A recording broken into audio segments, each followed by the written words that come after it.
Alhamdulillahirabbil alamin. Puji syukur kita kehadirat Allah Subhanahu wa taala. Alhamdulillah pada pagi hari ini kita dapat bertemu bersama kami di ruang aspirasi 95,5 FM Ras FM Jakarta, The Real Muslim Station.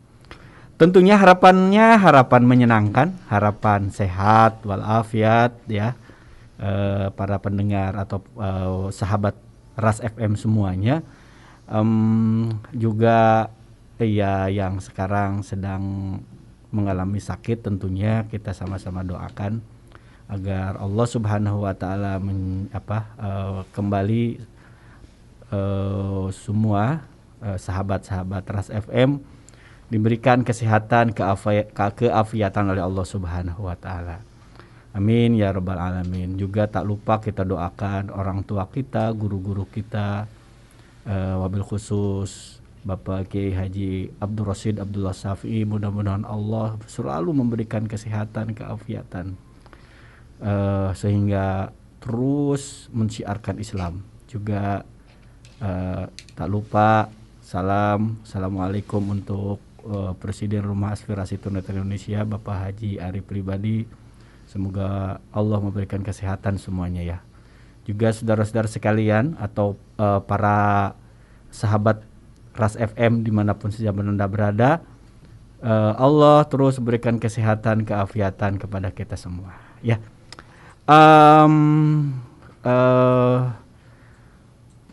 Sahabat Ras FM dimanapun Anda berada, kali ini kita berjumpa lagi dengan saya Yogi Matsuni dalam acara Ruang Aspirasi yang tentunya 95,5 FM juga ada live streamingnya ya, live streamingnya di rasfm.com ya juga ya.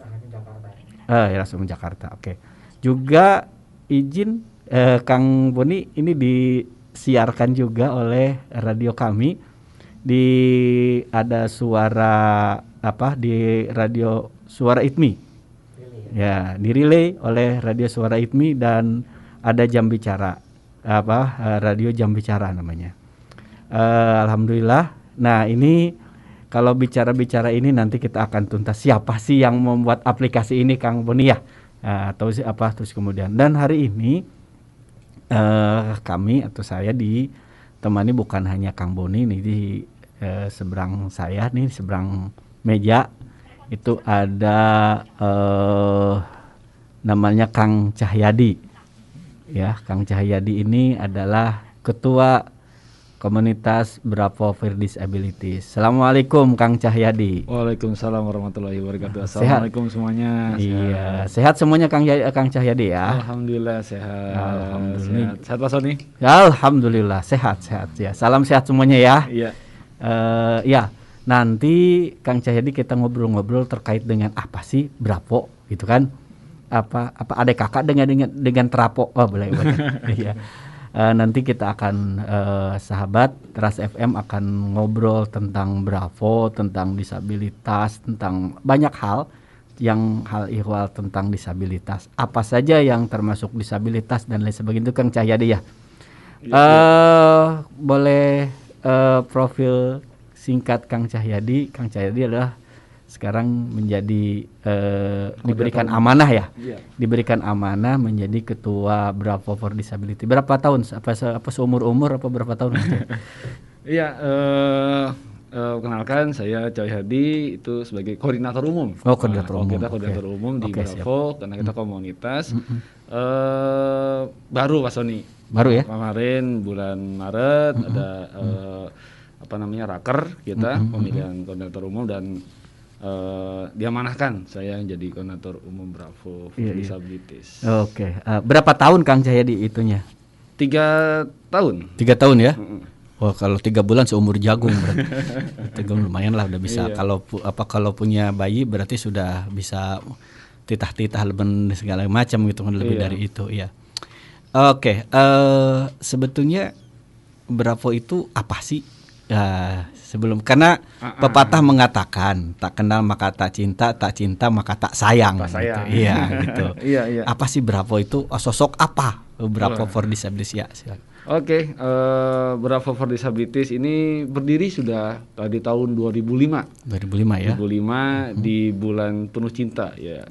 Di bulan Februari. Februari di tanggal 20 kita berdiri dengan awal namanya adalah Bravo Penca. Bravo Penca. Bravo Penca itu bukan Pencaksilat tapi bukan. Iya. Bukan, kita Bravo Penca itu ada artinya itu Pak Sony. Apa itu? Barisan volunteer penyandang cacat. Dulu masih istilahnya penyandang cacat. Oke, karena kita masih mengadopsi Undang-Undang Nomor 4 Tahun 1997 ya. Oke, siap. Nah, seiring berjalan kan 2010 ada perubahan di undang-undang kan gitu. Konvensi dulu, ya PBB. Kalau ada konvensi kita berubah jadi Bravo for Disabilities. Nah, berubah lagi istilah Bravonya karena seiring berjalan ternyata isu disabilitas ini nyata nggak cuma untuk hanya volunteer saja, tapi banyak isu-isu disabilitas lain, misalkan tentang hak-haknya dan sebagainya. Kita Bravo sendiri artinya semangat, nah, semangat untuk disabilitas. Jadi kita komunitas pemerhati disabilitas yang insya Allah kita akan terus semangat dalam membantu dan juga peduli teman-teman disabilitas, sahabat-sahabat disabilitas kita.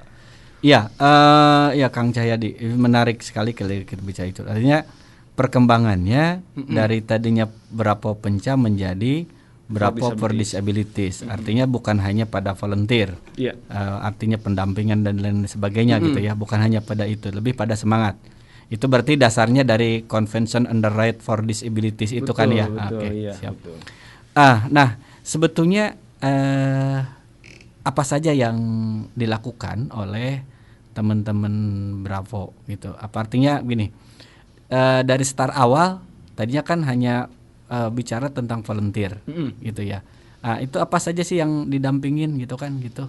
Iya, untuk dampingin kita banyak pesannya ya kita ya ke semua disabilitas, ke tunanetra juga kita seperti biasa kita berdampingan bagaimana cara membuat menonton dan sebagainya, membantu acara bagaimana mensukseskan acara. Selain itu juga kita juga di tunarungu juga kita juga pernah buat membantu buat isyaratnya dan sebagainya. Bahkan pun juga kita buat yang tunadaksa ataupun disabilitas yang punya hambatan gerak itu adalah kita lebih ke mobilitas dan sebagainya, bantu acara-acara.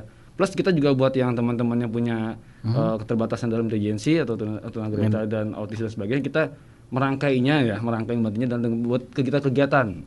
Kita kenal namanya, istilahnya namanya wisata edukasi. Kita ajak anak-anak dengan hambatan disabilitas untuk rekreasi. Oke. Nah, ini kan dari mulai start awal saya siaran selalu bicara tentang disabilitas atau istilah atau nama. Nah, ini terkait dengan nama disabilitas, nama penyandang cacat atau nama kebutuhan khusus.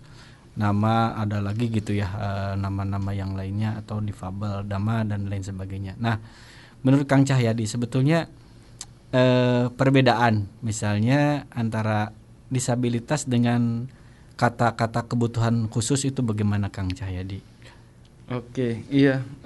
Kalau ini kan sebuah istilah ya, istilah yang memang kalau dari saya ataupun kami itu maknanya lebih mempertimbangkan adalah ini sahabat-sahabat aja gitu. Artinya tidak ada perbedaan lah di antara yang non dengan yang disabilitas itu sebenarnya gitu istilah. Tapi kalau misalkan bicara berkebutuhan khusus pada dengan disabilitas, dari istilahnya memang sudah berbeda gitu ya. Disabilitas memang dengan yang bersifat yang memang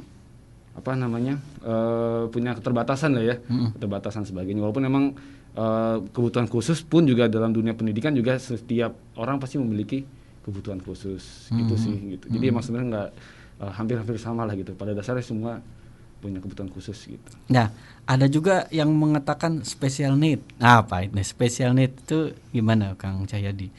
Kan kalau di dunia, kalau tidak salah di dunia pendidikan luar biasa itu banyak sekali istilah-istilah gitu ya.